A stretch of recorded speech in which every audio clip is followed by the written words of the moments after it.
आज हम BA fourth semester के पेपर हिंदी ट्रांसलेशन की यूनिट 1 शुरू करने जा रहे हैं। जैसा कि आप सभी को पता है, ये वीडियो थ्योरी प्लस एमसीक्यूज होने वाली है।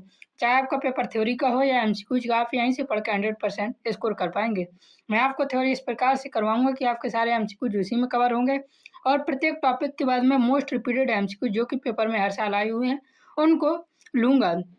तो यूनिट 1 का हमारा टॉपिक है अनुवाद की अवधारणा। इसमें हमें अनुवाद की परिभाषा, स्वरूप, अनुवाद का महत्व और अनुवाद के रूपों के बारे में पढ़ना है। अनुवाद के गुण भी पढ़ेंगे और अनुवाद में रोजगार की कैसे संभावना है, इन सभी के बारे में हम देखेंगे। आप किसी भी यूनिवर्सिटी से हों, सभी के लिए ये वीडियो महत्वपूर्ण है।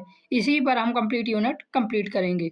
तो चलिए बिना देरी किए शुरू करते हैं आज की यूनिट 1 का टॉपिक। सबसे पहले प्रस्तावना देखिए, यहाँ से आप 100% स्कोर करेंगे। पीडीएफ के लिए आप हमें टेलीग्राम पर मैसेज कर सकते हैं। अनुवाद आधुनिक युग की एक अत्यंत महत्वपूर्ण भाषिक एवं सांस्कृतिक प्रक्रिया है। वर्तमान समय में विश्व एक वैश्विक गांव के रूप में विकसित हो चुका है, जहां विभिन्न देशों, भाषाओं और संस्कृतियों के बीच निरंतर संवाद होता रहता है। इस संवाद को संभव बनाने में अनुवाद की केंद्रीय भूमिका होती है। अर्थात अनुवाद के माध्यम से हम विभिन्न देशों, भाषाओं और संस्कृतियों के बीच आदान प्रदान करते हैं। आगे दिया हुआ है, अनुवाद के माध्यम से एक भाषा के विचार, ज्ञान, साहित्य और संस्कृति को दूसरी भाषा में पहुंचाया जाता है। यह केवल शब्दों का स्थानांतरण नहीं है, बल्कि भाव, अर्थ और सांस्कृतिक संदर्भों का समुचित संप्रेषण है। संस्कृत परंपरा में भी अनुवाद की अवधारणा विद्यमान रही है, जहां अनुवाद का मूल अर्थ पुनः कथन है। तो याद रखना, ये एमसीक्यूज में पूछा जा सकता है, अनुवाद का मूल अर्थ क्या है। तो अनुवाद का मूल अर्थ है पुनः कथन। अतः अनुवाद को ऐसी प्रक्रिया के रूप में देखा जाता है जो ज्ञान और विचारों के प्रसार का प्रमुख साधन है। अब देखिए, यहाँ से जो रिपीटेड एमसीक्यूज है उनको देखते हैं। अनुवाद किस प्रकार की प्रक्रिया है? तो इसका हमारा सही आंसर हो जाएगा, अनुवाद एक भाषिक एवं सांस्कृतिक प्रक्रिया है। अगला मोस्ट रिपीटेड एमसीक्यूज है, ग्लोबल विलेज का संबंध किससे है? तो ग्लोबल विलेज का संबंध वैश्विक संचार से है। याद रखना, बहुत इंपॉर्टेंट है ये। अगला प्रश्न दिया हुआ है, अनुवाद का मुख्य कार्य क्या है? तो इसका हमारा सही आंसर हो जाएगा विचारों का संप्रेषण, अर्थात विचारों का आदान प्रदान करना अनुवाद का मुख्य कार्य है। अब देखते हैं अनुवाद की परिभाषा एवं स्वरूप के बारे में। अनुवाद शब्द संस्कृत की वद धातु से बना है, जिसका अर्थ बोलना या कहना होता है। याद रखना, अनुवाद शब्द संस्कृत की किस धातु से बना है? तो वद धातु से बना है। धातु से अर्थ मूल अर्थ से होता है। याद रखना, यहाँ पे धातु मेटल वाली धातु नहीं है, तो यह वद धातु से बना है, जिसका अर्थ बोलना या कहना होता है। अनु उपसर्ग के साथ मिलाकर अनुवाद का अर्थ होता है पीछे पीछे कहना या पुनः कथन करना। याद रखना, अनुवाद शब्द संस्कृत की वद धातु से बना है। वद का अर्थ बोलना होता है, लेकिन अनु उपसर्ग के साथ मिलाकर अनुवाद बनता है और अनुवाद का अर्थ पीछे पीछे कहना या पुनः कथन करना होता है। ये याद रखना, बहुत बार इसमें कन्फ्यूजन हो जाती है। बहुत इंपॉर्टेंट एमसीक्यू है। अर्थात जब किसी भाषा, स्रोत भाषा में व्यक्त विचारों को दूसरी भाषा, जिसे लक्ष्य भाषा कहते हैं, इसी में समान अर्थ और भाव के साथ प्रस्तुत किया जाता है, तो उसे अनुवाद कहते हैं। यदि आपका पेपर थ्योरी है तो पूछा जा सकता है अनुवाद किसे कहते हैं? तो जब किसी भाषा अर्थात स्रोत भाषा में व्यक्त विचारों को दूसरी भाषा, लक्ष्य भाषा में समान अर्थ और भाव के साथ प्रस्तुत किया जाता है, तो उसे अनुवाद कहते हैं। आगे दिया गया है, विभिन्न विद्वानों ने अनुवाद की परिभाषा अपने अपने दृष्टिकोण से दी है और यहाँ से बहुत ज़्यादा एमसीक्यूज बार बार पेपर में पूछे जाते हैं। डॉक्टर देवेंद्र नाथ शर्मा के अनुसार अनुवाद विचारों को एक भाषा से दूसरी भाषा में रूपांतरण करने की प्रक्रिया है। एमसीक्यूज में आपसे पूछा जा सकता है, अनुवाद विचारों को एक भाषा से दूसरी भाषा में रूपांतरित करने की प्रक्रिया है, यह कथन किसका है? तो याद रखना, डॉक्टर देवेंद्र नाथ शर्मा का है। और थ्योरी में पूछा जाएगा, डॉक्टर देवेंद्र नाथ शर्मा के अनुसार अनुवाद क्या है? तो ये परिभाषा लिखना। कैटफोर्ड के अनुसार अनुवाद एक भाषा की पाठ सामग्री को दूसरी भाषा की समतुल्य पाठ सामग्री में प्रतिस्थापित करना अनुवाद कहलाता है। इसी प्रकार नायडा ने अनुवाद में समान अर्थ और समान प्रभाव को प्रमुख माना है। तो यहाँ से पूछा जाता है, इक्विवेलेंस किसकी परिभाषा है? तो इक्विवेलेंस नायडा की परिभाषा है। नायडा ने अनुवाद के प्रमुख 3 चरणों को बताया, जो कि पेपर में बार बार पूछे जाते हैं, जैसे विश्लेषण, स्थानांतरण और पुनर्गठन में विभाजित किया है नायडा ने अनुवाद की प्रक्रिया को? तो याद रखना, नायडा ने अनुवाद की प्रक्रिया को कितने भागों में विभाजित किया या कितने चरणों में? तो 3 चरणों में विभाजित किया है, जिसमें विश्लेषण, स्थानांतरण और पुनर्गठन शामिल है। आज्ञा के अनुसार समस्त अभिव्यक्ति ही अनुवाद है। तो समस्त अभिव्यक्ति ही अनुवाद है, या किसने कहा है? तो याद रखना, आज्ञा ने कहा है। इस प्रकार अनुवाद का स्वरूप बहुआयामी है। यह एक भाषिक प्रक्रिया होने के साथ साथ सांस्कृतिक और रचनात्मक प्रक्रिया भी है। इसमें केवल शब्दों का रूपांतरण नहीं, बल्कि अर्थ, भाव, शैली और संदर्भ की समानता बनाए रखना आवश्यक है। अब आगे देखिए, यहाँ से जो इम्पोर्टेंट एमसीक्यू जो कि पेपर में बार बार रिपीट हुए हैं वो कौन से हैं? अनुवाद शब्द किस धातु से बना है? तो इसका हमारा सही आंसर हो जाएगा वध धातु से अनुवाद शब्द बना है, मैंने आपको बताया है। अगला प्रश्न है हमारा, अनु उपसर्ग का अर्थ क्या है? तो इसका हमारा सही आंसर हो जाएगा अनु उपसर्ग का अर्थ पीछे है। ये थ्योरी में नहीं, लेकिन ये बार बार पूछा गया है। अगला इम्पोर्टेंट एमसीक्यू दिया हुआ है, अनुवाद का वास्तविक अर्थ क्या है? तो इसका हमारा सही आंसर हो जाएगा अनुवाद का वास्तविक अर्थ है पुनः कथन। अगला repeated MCQ, very very very important, ये पेपर में आता ही आता है, तो याद रखना, विचारों को एक भाषा से दूसरी भाषा में रूपांतरित करना, ये अनुवाद है, ये किसका कथन था? तो इसका हमारा सही आंसर हो जाएगा, ये था कथन डॉक्टर देवेंद्र नाथ शर्मा का, याद रखना। अगला इंपॉर्टेंट है, अनुवाद को इक्विवेलेंस अर्थात समान प्रभाव का सिद्धांत किसने माना है? तो इसका हमारा सही आंसर हो जाएगा जो हमारे नायडा साहब थे, उन्होंने माना है। अगला प्रश्न दिया हुआ है, समतुल्य पाठ सामग्री का प्रतिस्थापन किसका मत है? तो समतुल्य पाठ सामग्री का प्रतिस्थापन ये किसका मत है? तो जेसी कैटफोर्ड का ये मत है। अगला मोस्ट रिपीटेड एमसीक्यू, समस्त अभिव्यक्ति ही अनुवाद है, यह किसने कहा है? तो इसका हमारा सही आंसर हो जाएगा सचिनानंद वत्स्यायन आज्ञे ने कहा है। तो इन्हें आज्ञे बस कहते हैं। तो ये समस्त अभिव्यक्ति ही अनुवाद है, आज्ञे ने कहा था, याद रखना। अनुवाद का महत्व देखिए, अनुवाद का महत्व आधुनिक जीवन के विभिन्न क्षेत्रों में अत्यंत व्यापक है। ज्ञान विज्ञान के क्षेत्र में अनुवाद के माध्यम से नई खोजें और सिद्धांतों को विभिन्न भाषाओं में पहुंचाया जाता है। शिक्षा के क्षेत्र में अनुवाद का विशेष महत्व है, क्योंकि इसमें विद्यार्थी विभिन्न भाषाओं के साहित्य और ज्ञान से परिचित हो पाते हैं। सांस्कृतिक दृष्टि से अनुवाद विभिन्न समाज और देशों के बीच सांस्कृतिक आदान प्रदान का माध्यम बनता है। तो ये हमारे अनुवाद का महत्व है। अतः अनुवाद ज्ञान, संस्कृति और संचार के प्रसार का एक अनिवार्य साधन है। अगला हमारा प्रश्न दिया हुआ है, यहाँ से रिलेटेड जो कि एमसीक्यू बार बार पूछा गया है, अनुवाद का सबसे महत्वपूर्ण उपयोग क्या है? तो इसका सही आंसर हो जाएगा ज्ञान का प्रसार करना अनुवाद का सबसे महत्वपूर्ण उपयोग है। यहाँ से एक ही क्वेश्चन रिपीट हुआ है पेपर में, जो कि बार बार हुआ है। अब अनुवाद के रूप देखते हैं, यहाँ से ज़्यादा एमसीक्यू पूछे जाते हैं, इसलिए इसे बिल्कुल भी मिस मत करना, वीडियो के एंड तक जरूर देखना। अनुवाद के विभिन्न रूप होते हैं, जैसे लिप्यांतरण और मशीनी अनुवाद। इसके 2 रूप हैं।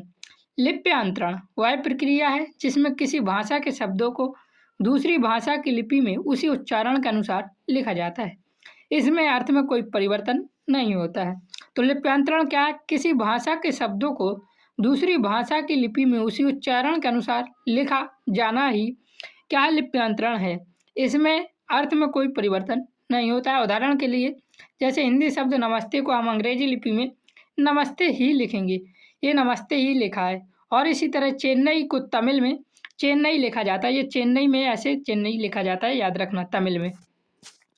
अब बात आती है अनुवाद की। इसके विपरीत अनुवाद में शब्दों के साथ साथ उनके अर्थ और भाव का भी परिवर्तन किया जाता है। उदाहरण के तौर पर हिंदी वाक्य में जैसे हम कहते हैं मुझे पानी चाहिए, तो इसका अनुवाद अंग्रेजी में होगा आई नीड वाटर। लेकिन यदि ये ट्रांसलेशन की जगह ट्रांसलिटरेशन होता तो वहाँ पे क्या कहते, मुझे पानी चाहिए इंग्लिश में बस लिखा हुआ होता, याद रखना। फिर दूसरी अनुवाद है मशीनी अनुवाद। मशीनी अनुवाद आधुनिक युग का महत्वपूर्ण रूप है, जिसमें कंप्यूटर या कृत्रिम बुद्धिमत्ता की सहायता से अनुवाद किया जाता है। इसका विकास कब प्रारंभ हुआ था? तो याद रखना 1940 के दशक में प्रारंभ हुआ और 1960 के दशक में इसका विस्तार हुआ था। तो बार बार पेपर में पूछा गया है कृत्रिम बुद्धिमत्ता का विकास किस दशक में हुआ था? तो 1940 के दशक में हुआ था। और इसका विस्तार कब तक हुआ था? तो 1960 के दशक में इसका विस्तार हुआ था।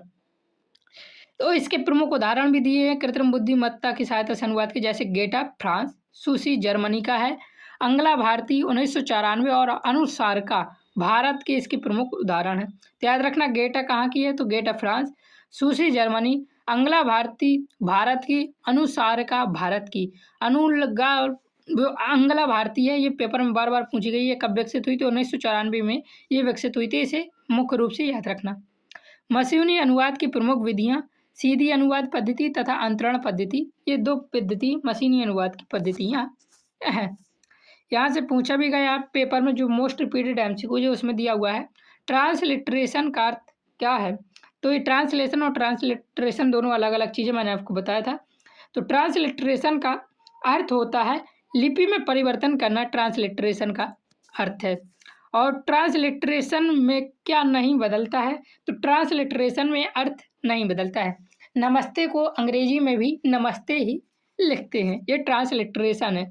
लेकिन नमस्ते को अगर हम अंग्रेजी में कहेंगे तो हेलो कहेंगे, या फिर उनका शब्द होता है। अब इसी आगे देखिए, अगला इंपॉर्टेंट मोस्ट रिपीटेड एमसीक्यूज है, मशीन ट्रांसलेशन का विकास कब शुरू हुआ। तो मशीन ट्रांसलेशन का विकास 1940 के दशक में शुरू हुआ था। 1940 सन में नहीं, 1940 के दशक में, अर्थात 1940 से लेकर 1949 तक मशीनी ट्रांसलेशन का विकास हुआ था। तो शुरू कब हुआ था, 1940, एक एग्जैक्ट डेट नहीं है, दशक है 1940 का, ये याद रखना। लेकिन जब पेपर में ऐसे ही दिया हुआ है तो 1940 इसका सही आंसर हो जाएगा। अगला एमसीक्यूज है, very very very very repeated MCQs है, ये याद रखना। अंगला भारती किस वर्ष विकसित हुआ, तो इसका हमारा सही आंसर हो जाएगा 1994 में अंगला भारती विकसित हुआ था। तो 1994 में अंगला भारती विकसित हुआ। और ये कहाँ का है, तो ये भारत का है, याद रखना। किस देश से संबंधित है, तो भारत देश से ये संबंधित है। बहुत इंपॉर्टेंट एमसीक्यूज है ये हमारा। अगला प्रश्न है, अनुसारिका किस देश से संबंधित है, तो अनुसारिका भी भारत देश से ही संबंधित है। और एक इम्पॉर्टेंट एमसीक्यू है जो मैंने ऊपर बताना भूल गया था, नायडा के अनुसार अनुवाद के चरण कितने हैं। तो नायडा के अनुसार अनुवाद के 3 चरण होते हैं, मैंने आपको ऊपर बताया भी था थ्योरी में। एमसीक्यूज में ये बार बार पूछा गया है, तो इसे थोड़ा याद रख लेना। अनुवादक के गुण, दायित्व एवं उपेक्षा। जो अनुवादक होता है, जो अनुवाद करता है भाषाओं का, उनके क्या गुण हैं, उनके क्या दायित्व हैं, उनकी क्या अपेक्षाएं हैं, ये देखेंगे अब हम।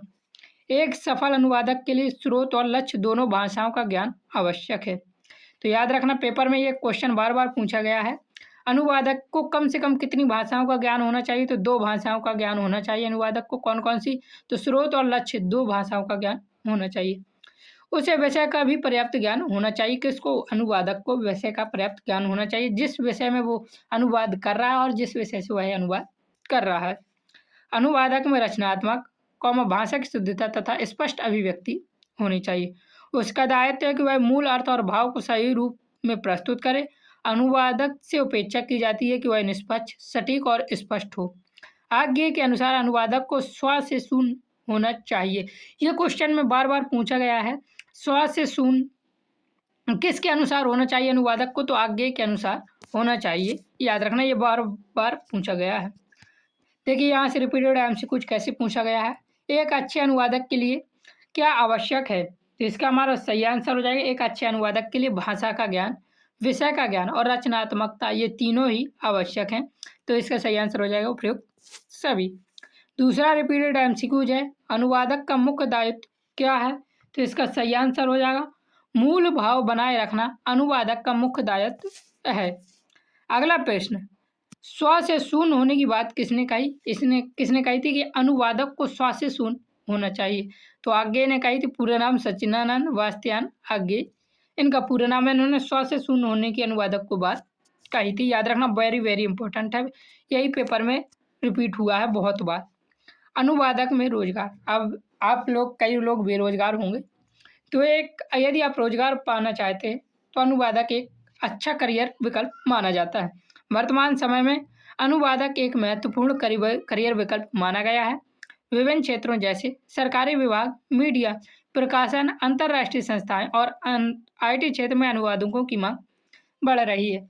यदि आप अपने आप को बेरोजगार से मुक्त करना चाहते हैं, अपने आप का रोजगार पाना चाहते हैं और आप सरकारी नौकरी नहीं कर पा सकते हैं, तो एक अनुवादक भी बन सकते हैं। या सरकारी नौकरी में बहुत समय से आप सफल नहीं हो रहे हैं, तो एक अनुवादक के रूप में आप रोजगार प्राप्त कर सकते हैं। इसमें सरकारी विभाग, मीडिया, प्रकाशन, अंतर्राष्ट्रीय संस्थाएं और आईटी क्षेत्र में अनुवादक की मांग बढ़ रही है, तो ये आपके रोजगार के लिए एक महत्वपूर्ण योगदान हो सकता है। इस क्षेत्र में ट्रांसलेटर, इंटरप्रेटर, कंटेंट राइटर आदि के रूप में कार्य किया जा सकता है। फ्रीलांसिंग के माध्यम से भी अनुवाद कार्य संभव है। तो फ्रीलांसिंग का यहाँ पे अर्थ स्वतंत्र कार्य से है, याद रखना। आप स्वतंत्र कार्य के माध्यम से अनुवाद कार्य संभव कर सकते हैं।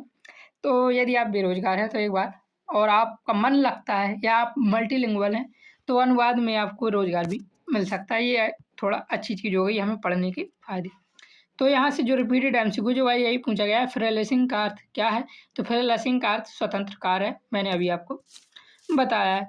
इसका निष्कर्ष देखिए, निष्कर्षतः अनुवाद एक बहुआयामी प्रक्रिया है। भाषा, संस्कृति और ज्ञान के बीच सेतु का कार्य अनुवाद करता है। यह केवल शब्दों का परिवर्तन नहीं बल्कि अर्थ, भाव और संदर्भ का सटीक संप्रेषण है। आधुनिक युग में अनुवाद का महत्व निरंतर बढ़ता जा रहा है। तो यदि आप बेरोजगार हैं तो एक अनुवादक के रूप में यदि आप अपने आप को अप स्किल करना चाहते हैं तो उसके लिए आप यूट्यूब पर रिसर्च कर सकते हैं, एआई से पूछ सकते हैं, उसके बारे में जरूर जानकारी प्राप्त करना। यदि आप अनुवादक बनना चाहते हैं तो कमेंट में हाँ जरूर लिखें। मैं उसके लिए भी आपके लिए वीडियो बना दूंगा कि आप कैसे एक अनुवादक बन सकते हैं। चैनल पर नया है तो चैनल को सब्सक्राइब कर लीजिए। पीडीएफ के लिए आप हमें टेलीग्राम पर मैसेज कर सकते हैं। पीडीएफ पेड है, फ्री नहीं है, इस बात का बिल्कुल ध्यान रखें। और यदि आपको पीडीएफ फ्री में चाहिए तो टेलीग्राम पर मैसेज बिल्कुल ना करें, बहुत मेहनत लगती है। आपके लिए एक वीडियो बनाने में पूरा का पूरा दिन लग जाता है। तो थोड़ा सा पेमेंट लेते हैं आपसे, बहुत ज़्यादा नहीं लेते। जय हिंद, जय भारत, राधे राधे।